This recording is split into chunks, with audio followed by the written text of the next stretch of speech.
उत्तर प्रदेश में योगी सरकार की वापसी के बाद अब सबसे बड़ा लक्ष्य है रोजगार मुहैया कराने की, जिसके लिए वादे के मुताबिक $1 ट्रिलियन की इकोनॉमी का लक्ष्य हासिल करना जरूरी है। जाहिर है, इस मुश्किल लक्ष्य को केवल चुनावी दावों की तर्ज पर पाना नामुमकिन है। इसके लिए ठोस रणनीति बनाने और योजनाओं को अमली जामा पहनाने की जरूरत है।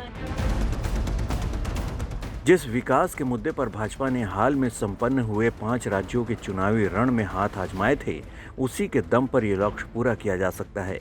यूपी में सरकार ने एक्सप्रेसवेज पर काफी काम किया है। ऐसे में अब वक्त आ गया है कि यूपी सरकार गंगा एक्सप्रेसवे, बुंदेलखंड एक्सप्रेसवे और गोरखपुर लिंक एक्सप्रेसवे के निर्माण की स्पीड बढ़ाए। दरअसल इंफ्रास्ट्रक्चर डेवलपमेंट के बगैर विकास और रोजगार बढ़ाना बेहद मुश्किल काम है। इसकी सबसे बेहतरीन मिसाल है रियल एस्टेट सेक्टर। ये सेक्टर केवल इंफ्रास्ट्रक्चर से ही पनपता है और फिर इससे जुड़े 250 दूसरे उद्योगों को भी बड़ा फायदा मिलता है। लॉ एंड ऑर्डर अगर एक मुद्दा रहा तो साथ में इंफ्रास्ट्रक्चर डेवलपमेंट भी बहुत बड़ा मुद्दा रहा। Timely completion of Ganga expressway, Bundelkhand expressway, Gorakhpur link expressway, ये इंफ्रास्ट्रक्चर डेवलपमेंट टाइमली कंप्लीट होना बहुत इलेक्शन के अंदर बेनिफिशियल रहा। साथ में इससे यूपी के अंदर $1 ट्रिलियन की इकोनॉमी का जो एम है वो संभव हो सकता है।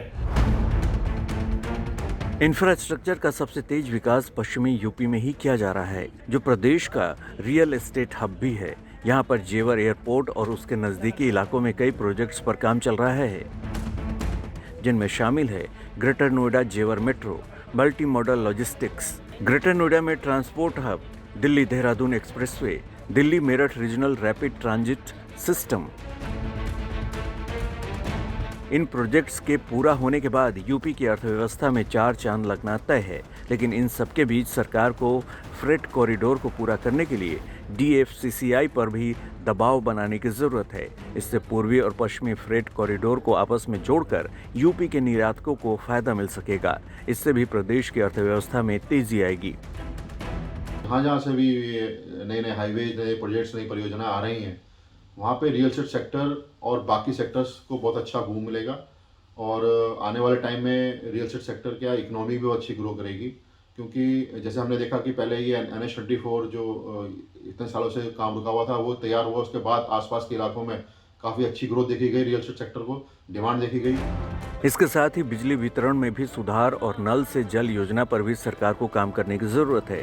इनको बढ़ावा देकर सरकार के पास अपने $1 ट्रिलियन की इकोनॉमी के लक्ष्य को हासिल करने में आसानी हो जाएगी।